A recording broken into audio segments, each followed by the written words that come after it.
കുറച്ച് ദിവസമായിട്ട് കുട്ടികൾ ബ്രോസ്റ്റ് വേണമെന്ന് പറയുന്നുണ്ട് കേട്ടോ. അപ്പോൾ നമുക്ക് ബ്രോസ്റ്റ് ഉണ്ടാക്കി കൊടുക്കാൻ അന്നേരം ബുദ്ധിമുട്ടുണ്ടായിരുന്നു. അപ്പോൾ ഞാൻ ഫ്രൈഡ് ചിക്കൻ ഉണ്ടാക്കി കൊടുക്കാമെന്ന് പറഞ്ഞു കേട്ടോ. കട്ട്ലറ്റിന് എടുത്ത് വെച്ചാൽ ചെറിയ എല്ലില്ലാത്ത ചിക്കൻ്റെ പീസുകൾ ഉണ്ടായിരുന്നു.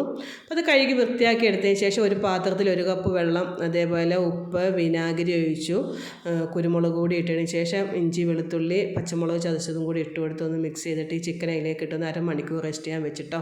അപ്പോൾ 2 പാത്രം എടുത്തിട്ട് 2 പാത്രത്തിൽ ഒരേ അളവിൽ മൈദ, കോൺഫ്ലവർ, പിന്നെ കുരുമുളക് പൊടി, മുളക് പൊടി, ഉപ്പ് ഇട്ടൊന്ന് മിക്സ് ചെയ്തു.